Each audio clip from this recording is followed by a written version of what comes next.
Okay, let me just validate that we are live indeed.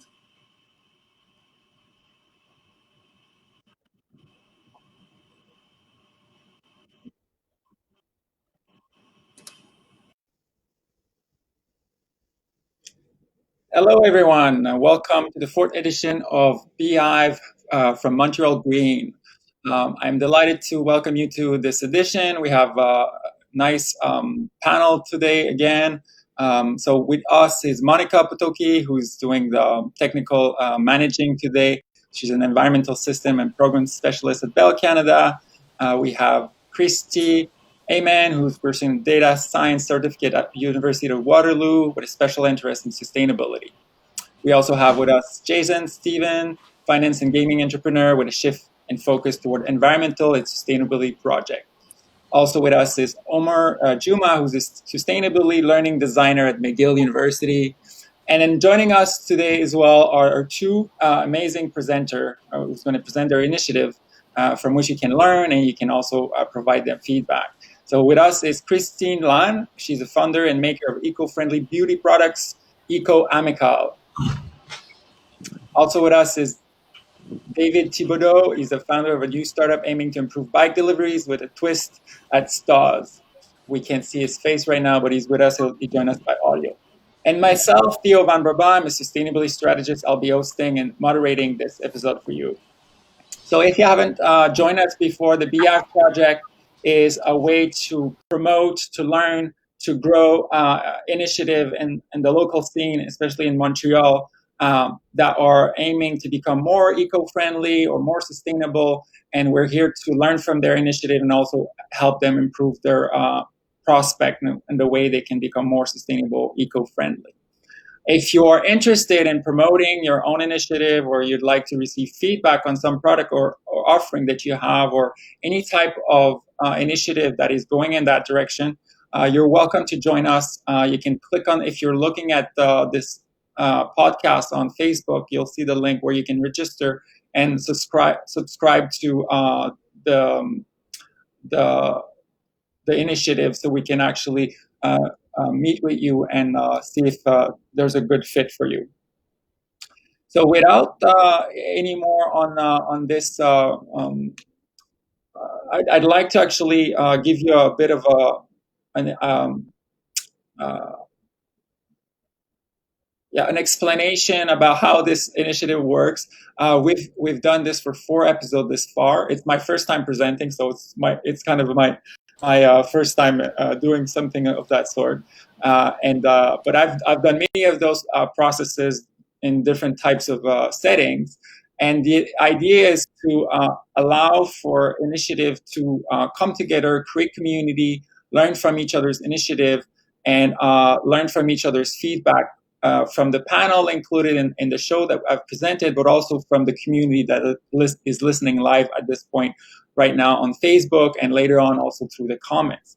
So you're welcome to join us and listen to the different presenters, and I'll explain the process. You understand when you can actually interact with the whole community during this episode. The first, once a presenter's done their presentation, after it's done, the first part of the process is to provide a simple hashtag type of feedback.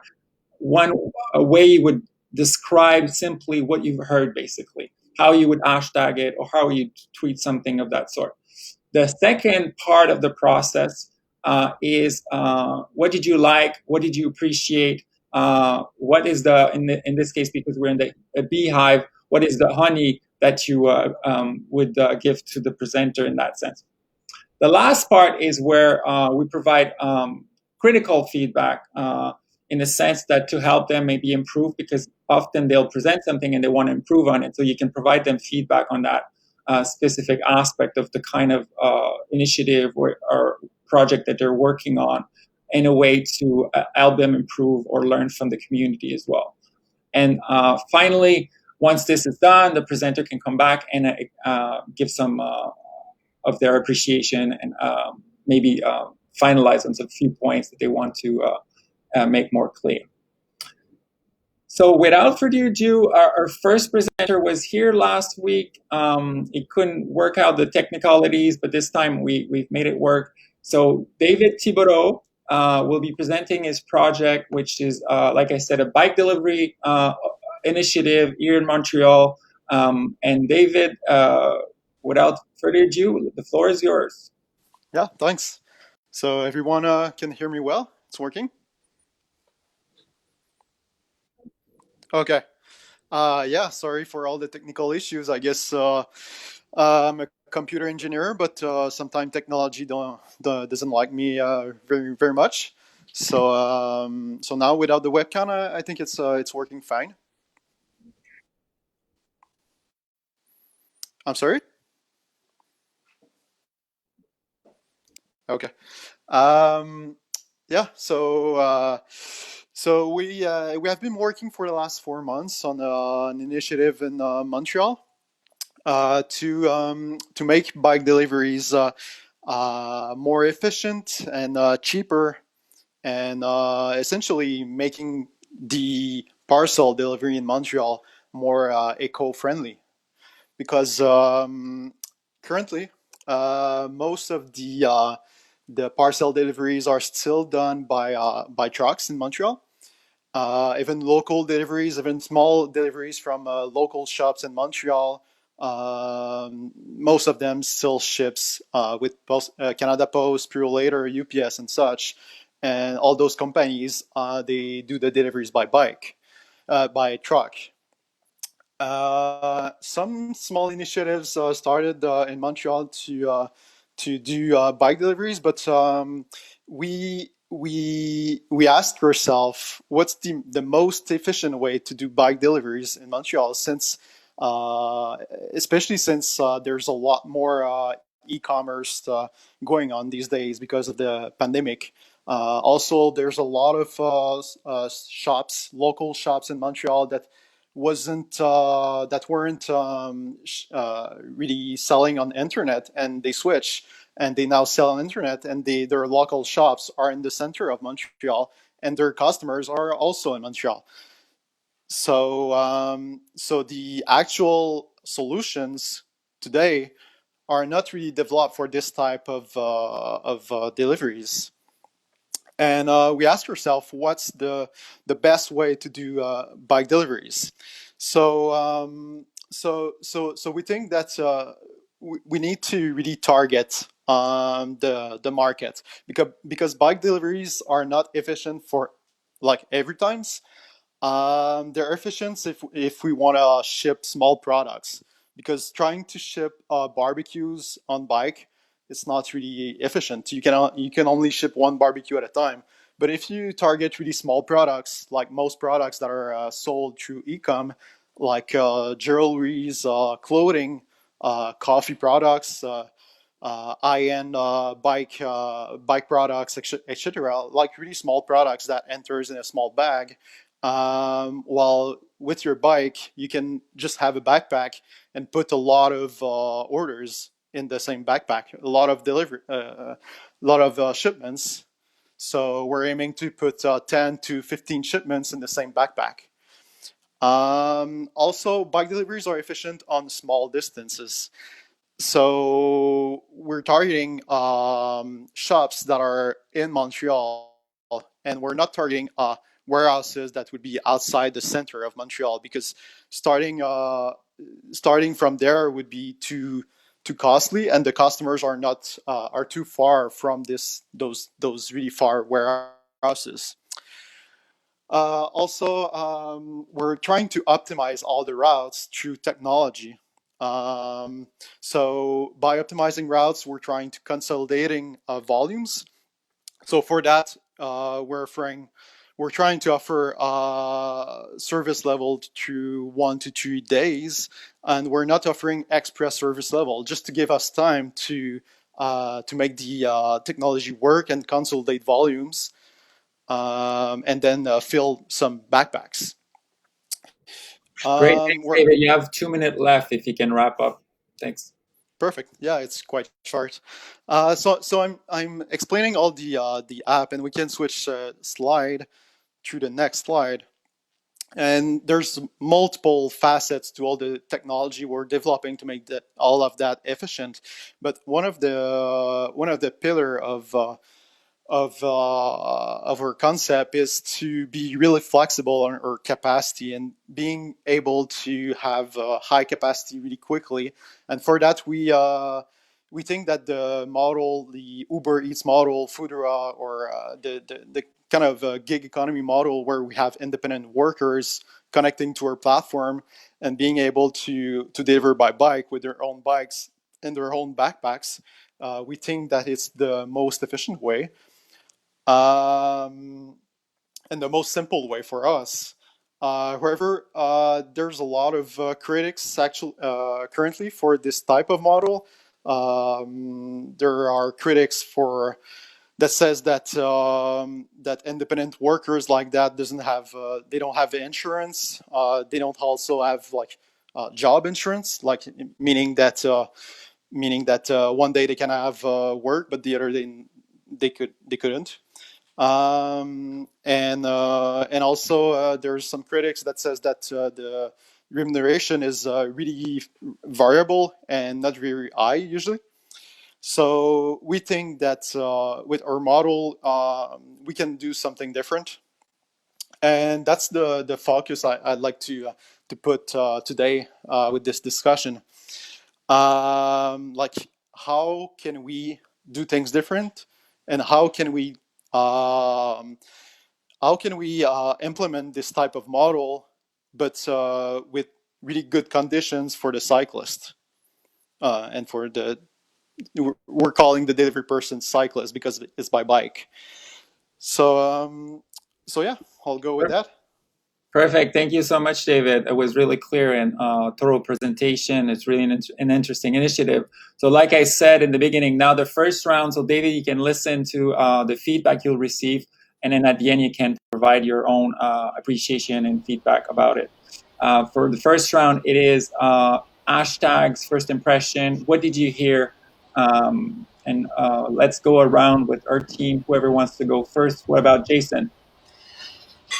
I guess I'm hearing like rethinking bicycle delivery. My hashtag. Omar, go ahead. Yeah, I heard adapting the delivery model to what bicycles can do. So leveraging bicycles as well. Monica, do you have something to add? Yeah, for my end, I would say that it's really ordering things online, especially in this situation, but the delivery, you know that the supply chain was optimized. So someone's looking after that piece that is often unknown to customers. Mm-hmm. Christy?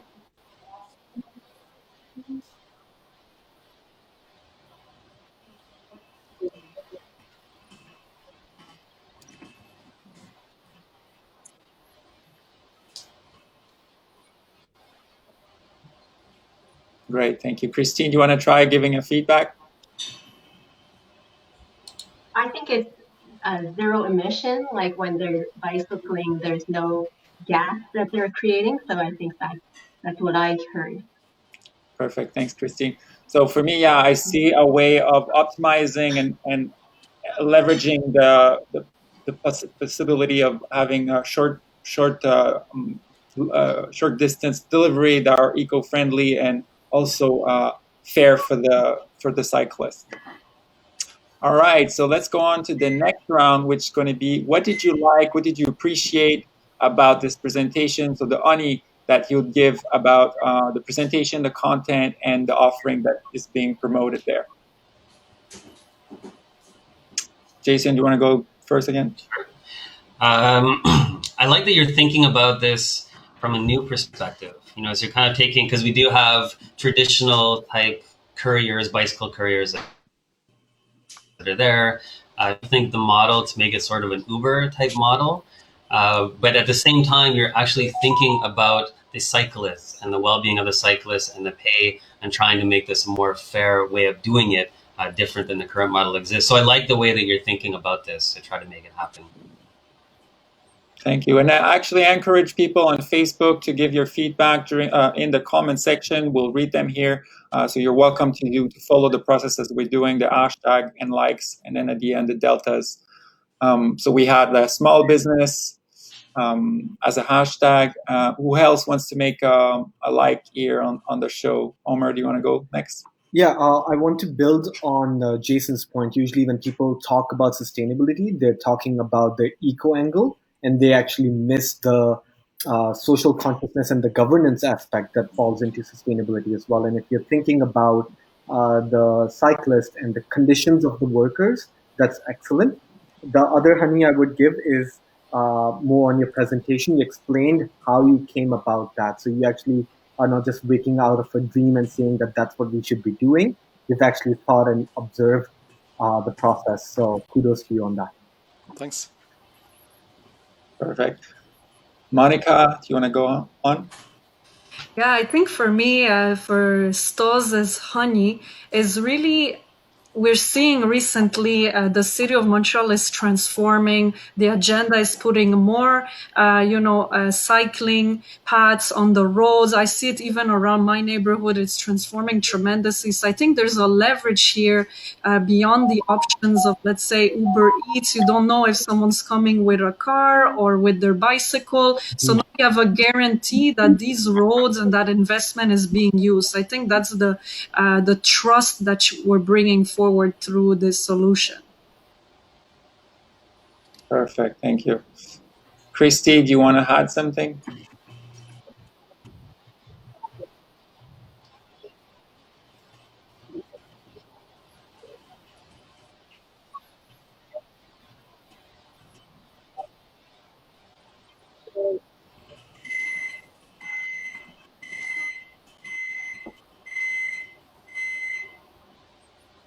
Perfect. Thank you. Christine, what about you? What do you like to add for honey to STAW's initiative? I think it's great that he's thinking about the workers' conditions, and I think it's a great opportunity for people who also want to exercise and get out to do a service for people that also want to help the environment. Perfect. Thank you so much. Can I add one more, honey? Go ahead. I think there's like this something that's echoing around about workers' condition, and if this is like a honey or a unique factor, I think there's value in instead of talking about them as workers, thinking about them as partners and really talking to them and like asking them how you can make their conditions better as well, and like incorporating them in your strategy as well. Yeah, great. Yeah. Yeah, I'd add to this. I think this is a good initiative to bring in community of people working together and engage into your service offering, and then this can create a better impact in the community, and people are engaged to do what they're doing, and which is a great idea. The other part I like is also that you're thinking about the logistics on a longer scale as like, well, okay, if we're doing things real time, or it's not going to be necessarily sustainable if we do it like more like planned ahead and like moving parts in a way that you have a better organized logistic, it becomes more sustainable and less stressful for the users and everyone involved. So I think that's great too. All right, so the last round will be the sting, or the deltas, we like to call them. What could be improved, and especially try to focus on the type of feedback that Dave is looking for. So how to bring this community of cyclists around his offering, around his technology, and is that a good idea? How could that work out for him, for his startup? So we have one. Actually, I'll start with one on Facebook. Did you already approach small businesses? There might be a niche with the bicycle, considering that all the new temporary pedestrian stress. What else? Someone wants to jump in?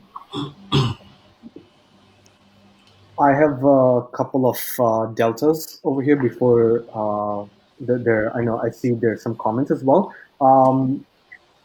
I would say that I've heard so many presentations in which people compare their new initiatives to the Ubers and the Fedoras and all of that. And to be honest, I'm really like saturated by hearing that it's the new Uber of that. So if you can be one of those initiatives that does not say that they're the next Uber of this, that would be great. I think you have unique factors, and you should really focus on those instead of comparing yourself to other existing models. The second thing would be it's um, just sort of a reminder that you're reviving a culture that used to exist a few decades ago, right? And it exists in a lot of other countries as well. People still deliver on the bikes. So it's sort of either reviving it in the Canadian and Montreal culture or sort of taking inspiration from other cultures to bring it back here. Mhm. Yeah, good point. Jason, you want to go? Yeah, well, I guess there was a lot of ask there, but because if we're going to start, I mean, there's efficiencies of routes and things of the year. There's a lot that needs to get done there, and there's a lot of tech in the background. So I'm not sure how we can help with that. But that said, I was actually thinking about winter time here in Montreal, and probably on the minds of a lot of people. I'm sure there's people doing it. I know I see people on bikes in the wintertime, but there must be a lot less. I'm not sure how that can be maintained, and I'm not even sure how. I want to say healthy, but it's not the right word. I mean, when you're out in the cold, you have to, if you're caring about the people, they have to be dressed really well, and there could be frostbite and etc. I almost wonder if it could be adapted in the wintertime over the metro, taking like metro stops that are not even on a bike, just taking the metro and localizing where the deliveries are with respect to metro entrances, and just kind of go around just as another delta. Mm. Monica, do you want to jump in? Yeah, I would suggest like to build upon Jason's point. We have those, services in the city, such as the STM in Montreal. We have Big C. We have like all those new, electric kind of trottinette, all that like jump and all those stuff. So can those be leveraged in the supply chain? Like people already use them to for free. Like would that be maybe playing into your cost than someone using their own bicycle? And my other like thought with the Sting was in the winter, how can you make sure that this works? So let's say you have icy roads around Côte des Neiges, you have really hilly spots. Not everyone's maybe brave enough to or capable enough to go outside when it's minus 30 to deliver that thing. So how will you play with the seasonal and temperature changes if those paths are less accessible? Thank you, Monica. Yeah. How about Christy? Do you want to jump in? I know see you're mute.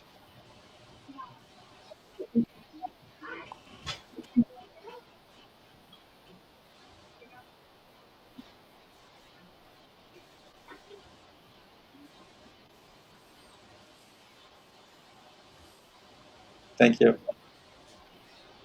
And Christine, do you want to add something?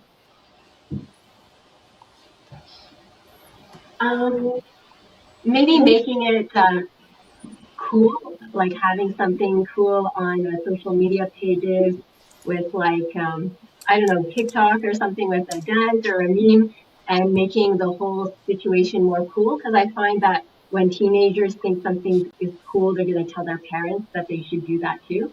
So that's just what I think. Cool. Thank you, Christine. And yeah, I'll add about the deltas from my end is I think there's an opportunity to improve logistics in general. I think the idea of leveraging cyclists and making it more friendly for them, and also more like being able to plan ahead, and that is an interesting concept. And I think this can be expanded to other cities, or it also can be expanded in a different format, like some of the other teammates said about what are the other ways or possibilities of making logistics more sustainable in general and more user friendly from multiple ends. One comment I have in general about this is I see a lot of people starting to work as just taking stuff from shelf and moving things around, and it seems to be like not really sort of like a really nice environment. So I think it's for working. I don't think people are really like happy doing this, and I think there's probably a sense that we need to become more like a community overall and help each other out rather than fall into like smaller cracks of society where you just like try to make ends meet with like the gig economy. So it's interesting to think about these ideas, and it's important to go deeper, and I like that you're doing so.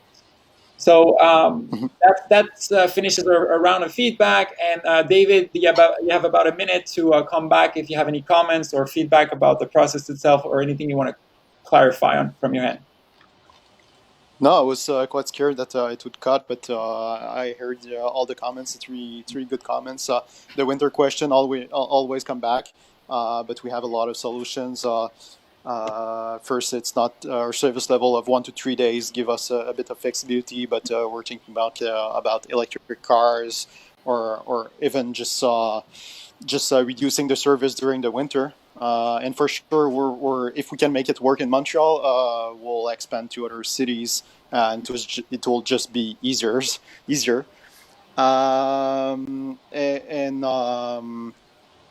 And it's really a good comment about inspiring ourselves from other cultures. And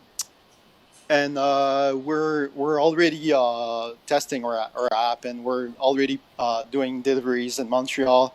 And I tested it myself. I'm doing bike deliveries by myself just to test the app and everything.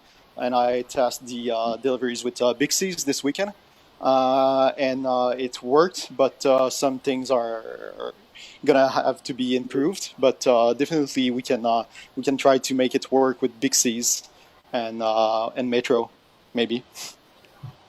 Perfect. Thank you so much, David, for presenting your initiative, and I wish you good luck on your journey with your startup. I think it's a great idea and a great product that you're putting together. And if anyone wants to connect with David, you can see the link to his website on our Facebook page. And also, you're welcome to provide any more feedback if you listen to the show later on, and so you can track them there. Thank you so much, David. Thanks. So, thanks. And now let's move on to our next presenter, which is Christine Lawn, who's founder and maker of Eco Amical. So she'll present her product and her offering and also her challenges. And without further ado, welcome to the Beehive, Christine. Hi, thank you for having me here. I'm going to tell you a little bit about my story. I'm an actress in Montreal, and I'm an eco-conscious person. And the first thing that I started to reduce waste was in my makeup and cosmetics. I started to test out products on my face, and then I realized that everything that I bought and I put on my face and body was packaged in plastic or like this, and I couldn't find things that were not like that I could reuse or I could recycle. So I started to make my own like cream deodorant. I made the most impressive, like the one that gets people is I make my own mascara in a format like this. So it's in a tin. We used to use mascara in a tin in the 1950s, and they stopped using these. But I think it's really eco-friendly because you can recycle it at the end. And after researching mascara, I found out that lengthening mascaras were really bad for the environment because it contains plastic. We're actually putting plastic onto our bodies. So lengthening mascaras contain synthetic fibers that attach to your eyelashes that usually give you the fallout here. So I wanted to make something that was all natural, something that could biodegrade and that was good for the planet. So everything that I made in terms of makeup was packaged in a packaging that is compostable or recyclable. So I started to share my recipes online, and people were really interested, and they actually wanted to buy. So I started to put a website together and started selling my products in January. Yes, this is my site. I make a lot of things. I make like blush. I make, here's my blush. I think you can see me. So here's blush. I make a solid form perfume. Everything is in tin or in glass. And I make, foundation powders that are good to, mattify the skin when I was on camera. And after starting sharing that, I went on TikTok, and I had a few videos that went viral with over a million views on a few of my videos. So I think I have over 36,000 followers there. So I started to see a demand for people that were, I guess, 25, under 25, that were really interested in these sustainable products, because I think that the younger generation is really interested in helping preserve the planet. So through their feedback on things that I showed on my website or on my TikTok page, I started to tweak like the size formats and different things I got from them. And so that's me in a nutshell. I also package my packaging all in materials that can be composted, and like I use these shredded up pieces of paper to package all my products. So it's just basically like old homework that I had that I put through the shredder, and it protects all the products when I mail them to people. And I think the part that's really hard right now is doing everything, finding time to do everything, because I'm on social media, I am doing a video a day, and it's really hard for me to, create content as a content creator, and also to, do the website, make the products, ship them out, label them, and just researching on how to expand my business. So my question is, how would I expand on what I have? Like, I don't know how I would be able to scale, or if I would need any partners or investors to be able to go beyond what I have right now. So that, yeah. Perfect. Thank you, Christine. Yeah, that's the main question. Yeah. And yes, a bit about my product. So they're all natural. They're made from plant-derived ingredients. I do source my mica synthetically because of the humanitarian aspects. There's a lot of I know there's a lot of mining and child labor that comes with natural mica, so I do get it synthetically. But everything else is natural, and I do make vegan options also, so it's very, planet friendly. So everything that is here is biodegradable, and it's safe to dispose of naturally. I actually put my foundation powder into my complement. So I think that's it. Thank you so much, Christine. That's well. You did a good presentation and a clear asking about your challenges. Is it too short? Yeah, no, it's perfect. And we got a clear idea of what you're offering and what's your challenge. So we know. I can't hear. Do you guys hear me? I hear you, yes. I can't hear right now. Okay. I hear you, but I don't hear Theo. Okay, so I'll just continue on presenting. And can someone speak to Christine?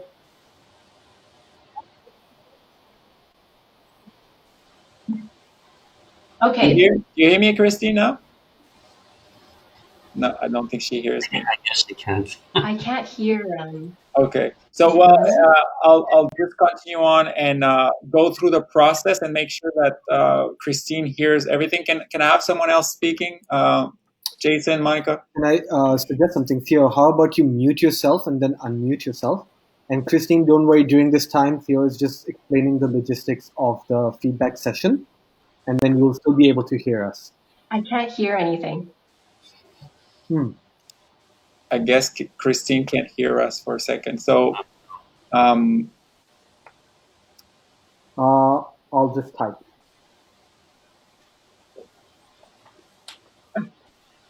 So we'll go into our feedback rounds as we did before with David, now for Christine, and we'll do it by writing so she can hear it that way. So Jason, do you want to start for your hashtags, first impression? Yeah, first impression is, when I think about the makeup industry, I think of it as doing harm in a lot of ways, like focusing on beauty, but also the ingredients that are in are very harmful. So when I think of this hashtag, to me, the hashtag is makeup that does no harm. That's what I see. So yeah, we have a problem with Christine. We can't hear, unfortunately, but we'll keep giving some feedback. Omar, do you want to go ahead with your hashtag? Yes. So I heard, conscious makeup. That's like I would put as my hashtag. Okay, thank you, Omar. And I don't think Christine is able to see in the text section, but she'll be able to. Monica, can you try speaking? Maybe she can hear you now.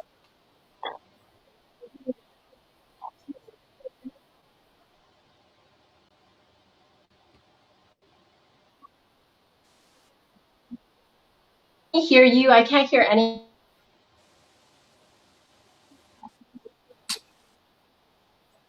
Okay.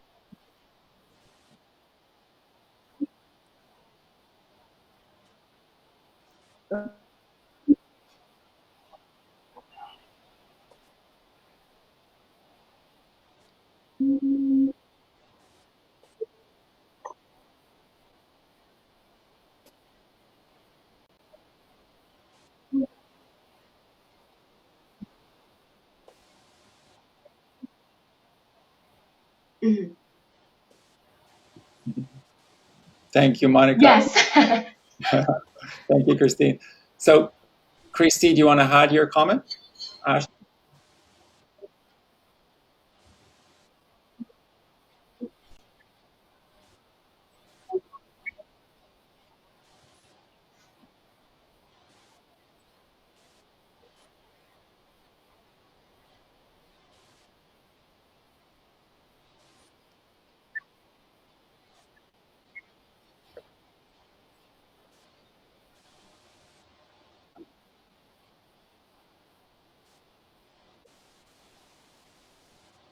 Perfect. Thank you, Christy. David, you're still there. If you want to add your first impression hashtag, it's your turn. Yeah, yeah. Is it working? Yeah. Okay. Yeah, it's great. I think natural makeup would be the hashtag, and I think it's just products that people can associate themselves with. And it's true that it's something that you put on yourself, so it should be like natural, and the marketing should be like this way. Thank you, David. And I'll say, yeah, a simpler way to feel beautiful. And let's move on to our appreciation likes. Ani, Jason, go ahead with yours, please. All right. I really like that you're setting this, like you're trying to think about this end to end. So not only where you're sourcing it, but even all the way down to the packaging and how it's being sent out and being compostable. So that's a really, really great way to think about that. So I'm don't know where you're sourcing all of your ingredients. I like that when you said you're taking something synthetic as an exception because of the child labor type issues. So I assume that you're doing that kind of a thinking with all the ingredients as well, which is an amazing, amazing kind of thing. So I really congratulations on thinking about this end to end. Thank you. Thank you. Omar, you can go. I love the idea of recycling and repurposing tins. We actually did a Eco Habits episode on repurposing these items as well. So I like the connection there. I also like that you have like a great website, but you're also doing TikTok videos, and you're actually showing people on how actually they can apply all these things, right? So you're using this free tool and getting into people's almost faces and showing them how to use your products, and they're actually the same as every other product, but eco-conscious and eco-friendly. Thank you, Omar. Monica, do you want to add yours?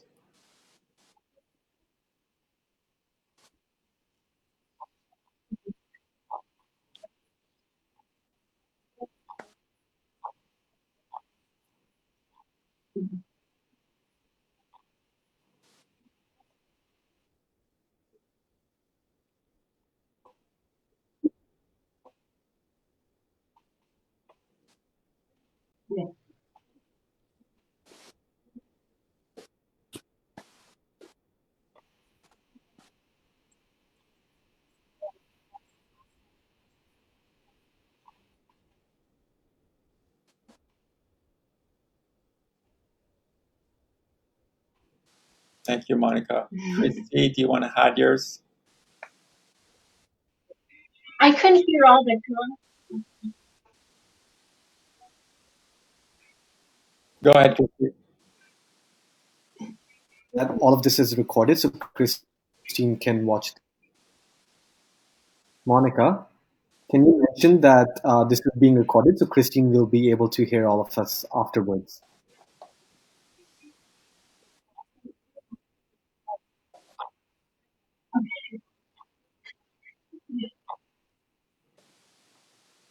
Okay.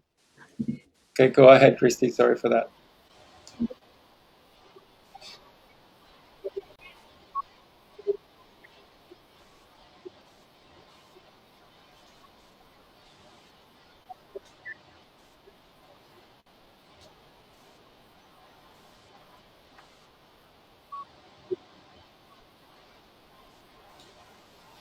Perfect. Thank you. And David, you're still there? Yep. Thank you. So what would be your likes, appreciation on Yeah, a lot of stuff, but I think I like the fact that there's a story. It started from somewhere, and you explained it really well. Um,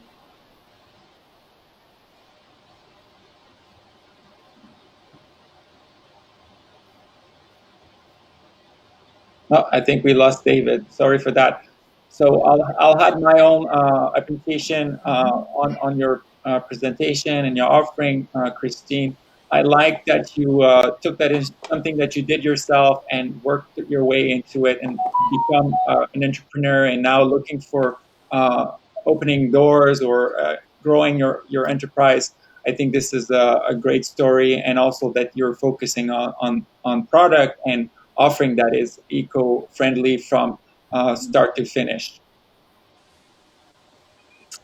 And let's move on to our last part of the feedback process, which is the sting, our delta, what would be improved, and some ideas that could help Christine expand her offering or business case, or ways she can also partners with some potential business partner or channel for distribution, etc. So if you have any kind of feedback in that sense, then you can provide it in the YouTube comments if you're watching us online. Now we'll go with the round of our panel here.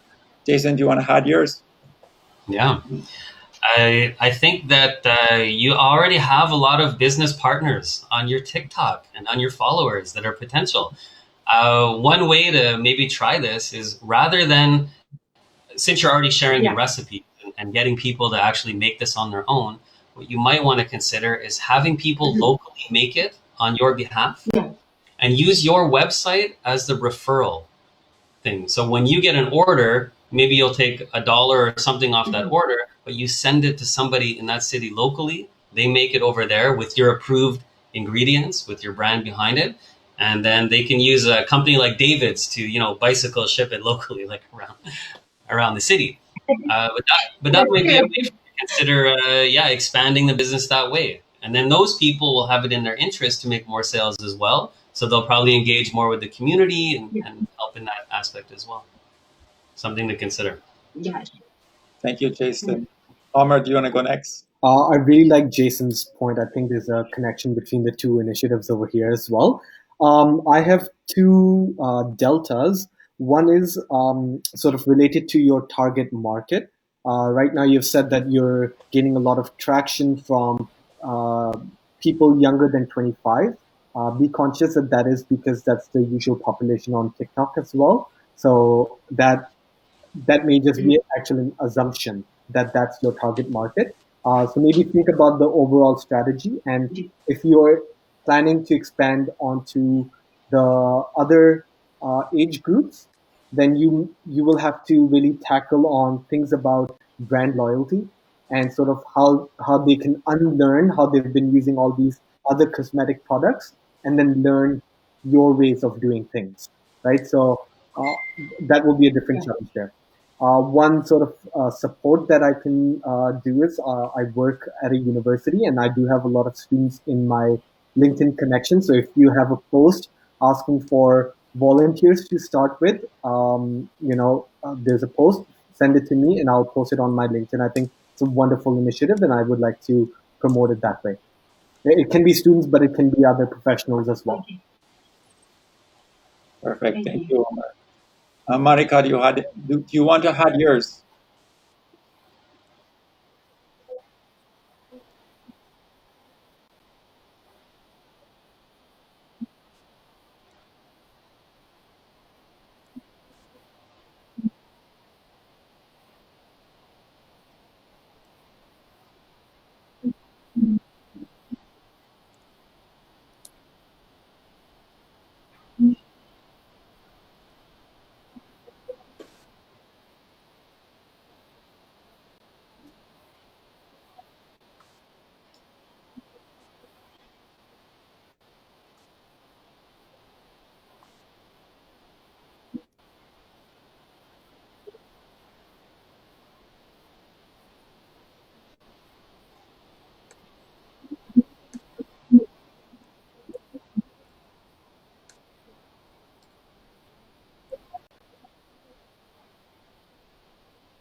Perfect. Thank you, Monica.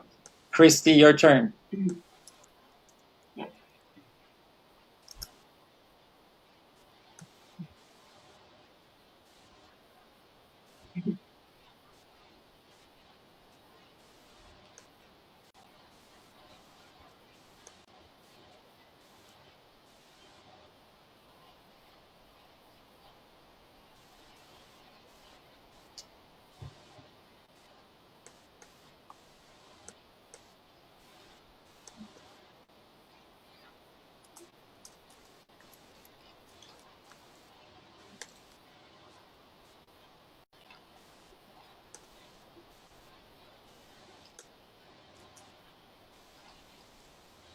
Thank you, Christy.